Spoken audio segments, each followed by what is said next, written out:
ರಾಜ್ಯದ ಶಕ್ತಿ ಕೇಂದ್ರ ವಿಧಾನಸೌಧ ಬಳಿಯೇ ಡಕಾಯಿತಿ ನಡೆದಿದೆ ಅಂತೇಳಿ ಒಂದು ಪ್ರಕರಣ ಕೂಡ ದಾಖಲಾಗಿದೆ.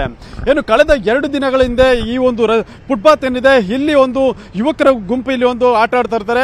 ಈ ಒಂದು ಸಂದರ್ಭದಲ್ಲಿ ಇಲ್ಲಿಗೆ ಬಂದಂತ ಇಬ್ಬರು ಯುವಕರ ಒಂದು ಮೊಬೈಲ್ ಫೋನ್ ಅನ್ನ ಕಸಿದ ಅವರ ಬಳಿದಂತ 9,000 ನಗದು ಹಣವನ್ನ ಕಸಿದುಕೊಂಡು ಹೋಗಿದ್ದಾರೆ ಅಂತೇಳಿ ಒಂದು ದೂರು ಕೂಡ ದಾಖಲಾಗಿದೆ. ಈ ಬಗ್ಗೆ ಒಂದು ವಿಧಾನಸೌಧ ಪೊಲೀಸ್ ಠಾಣೆಯಲ್ಲಿ ಒಂದು ಡಕಾಯಿತಿ ಪ್ರಕರಣ ಕೂಡ ದಾಖಲಾಗಿದ್ದು ಪೊಲೀಸರು ಎಫ್ಐಆರ್ ಅನ್ನ ದಾಖಲು ಮಾಡಿಕೊಂಡು ತನಿಖೆಯನ್ನು ಕೂಡ ಮಾಡ್ತಾ ಇದ್ದಾರೆ. ಏನು ಭಾನುವಾರ ಸಂಜೆ ಇಲ್ಲಿ ಒಂದು ಸ್ವಲ್ಪ ಹೆಚ್ಚಿನ ಒಂದು ಜನ ಸೇರ್ತಾರೆ. ಈ ಒಂದು ಸಂದರ್ಭದಲ್ಲಿ ಎಲ್ಲರೂ ಕೂಡ ವಿಧಾನಸೌಧವನ್ನ ನೋಡಬೇಕು ಅಂತೇಳಿ ಬೆಂಗಳೂರಿನ ಬೇರೆ ಬೇರೆ ಕಡೆಯಿಂದ ಸಾಕಷ್ಟು ಜನ ಕೂಡ ಬರ್ತಾರೆ. ಅದರಂತೆ ಇಬ್ಬರು ಯುವಕರು ಕೂಡ ಇಲ್ಲಿಗೆ ಬಂದು ಇಲ್ಲಿ ವಿಧಾನಸೌಧನ ನೋಡಿಕೊಂಡು ಈ ಒಂದು ರಸ್ತೆಯಲ್ಲಿ ಓಡಾಡಬೇಕಾದ್ರೆ ಇಲ್ಲಿದ್ದಂತ ಒಂದು ಗುಂಪು ಏನಿದೆ ಅವರು ಅವರ ಮೇಲೆ ಒಂದು ಹಲ್ಲೆಯನ್ನ ಮಾಡಿ ಅವರ ಬಳಿ ಇದ್ದಂತ ಮೊಬೈಲ್ ಮತ್ತೆ ಹಣವನ್ನ ಕಸಿದುಕೊಂಡು ಹೋಗಿರೋದು ಕೂಡ ಈಗ ಆಗಿರೋದು.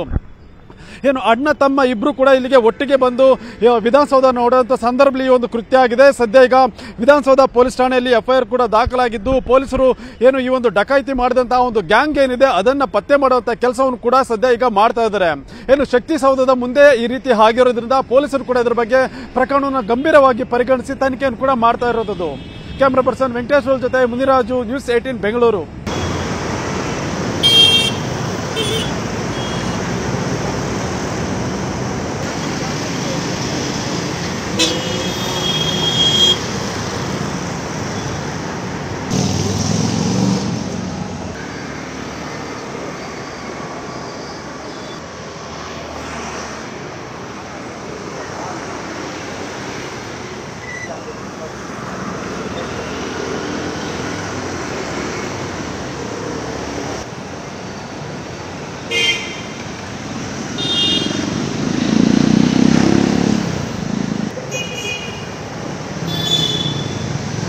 ಒಂದೇ ನಿಮಿಷ.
ನಿರ್ಭೀತ, ನಿಷ್ಪಕ್ಷಪಾತ, ವಿಶ್ವಾಸಾರ್ಹ ಸುದ್ದಿಗಳಿಗೆ ಮತ್ತೊಂದು ಹೆಸರಾಗಿರುವ ನ್ಯೂಸ್ 18 ಕನ್ನಡ ಈಗ ಆಪ್ನಲ್ಲೂ ಲಭ್ಯವಿದೆ. ದಯವಿಟ್ಟು ಇಲ್ಲಿರುವ QR ಕೋಡ್ ಸ್ಕ್ಯಾನ್ ಮಾಡಿಕೊಂಡು ಆಪ್ ಡೌನ್ಲೋಡ್ ಮಾಡೋದಕ್ಕೆ ಮರಿಬೇಡಿ. ನಿಮ್ಮ ಬೆಂಬಲ ಹೀಗೆ ಸದಾ ನಮ್ಮೊಂದಿಗಿರಲಿ. ಧನ್ಯವಾದ.